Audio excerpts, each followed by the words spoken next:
सन्मान्य अध्यक्ष, जगात म्हणजे अमेरिकेत डोनाल्ड ट्रम्पच्या हुकुमशाहीने देशाचं नुकसान होत चाललंय, तसंच आज आपल्या सातार नगरपालिकेचं नुकसान नको. कालचीच स्टँडिंगची मीटिंग झाली.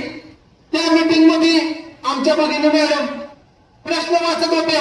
प्रश्न क्रमांक 3 ॲडव्होकेट बनकर म्हणत होते, चला पुढे पुढे घ्या, मंजूर पुढे, मंजूर पुढे, मंजूर पुढे. सन्मान्य अध्यक्ष, आता या नगरपालिकेत बनकरांची हुकुमशाही आली का? आणि या हुकुमशाही बंद कधी होणार? आताच महाराज साहेब म्हणत होते, त्यांच्या प्रश्नाला उत्तर सन्मान्य अध्यक्ष तुम्ही पिताचे अधिकारी म्हणून तुम्ही द्या. आम्हाला मान्य आहे, पण मधीच उठलं, बनकर बोललं, काय ते बरोबर करायला बोलायचं. कोण आहे बनकर? स्वतःला साठी समजतात का बनकर? माझी हे नीटच भाषा आहे. तुमची हुकुमशाही चालली आहे. माझा आरोप आहे, सन्मान्य अध्यक्ष, त्यामुळे हुकुमशाही चालली आहे. सन्मान्य अध्यक्ष, तुम्ही पीठासीन अधिकारी आहे. तुम्ही बोला. शहराचे उपनगराध्यक्ष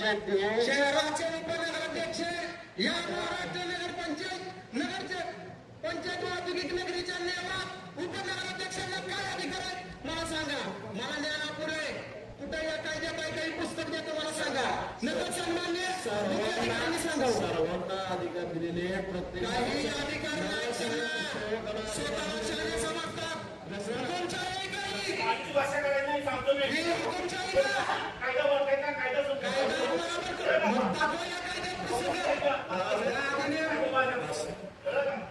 सन्मान्य अध्यक्ष,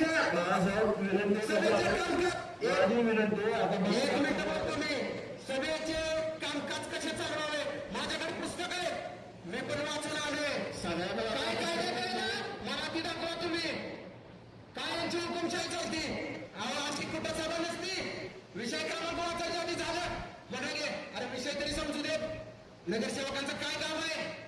नगरसेवकांचं काम आहे सन्मान्य अध्यक्ष प्रश्नावर चर्चा करणे. हाय का नाही?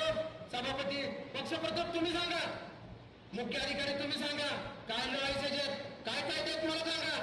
त्या नगरसेवकांना चर्चा करणे, त्याचे प्रश्न नोंदवणे, त्याच्यावर मत आलं तर मत देणे, मत बोलणं, हा नगरसेवकाचा विषय प्रत्येकाला दोराला चर्चा करायला दोन विषय तुमच्या गावात असलेले बस सन्मान्य अध्यक्ष पुढच्या काळात चालून देणार नाही. हुकुमशाही मोडीत काढणार आहे आमची.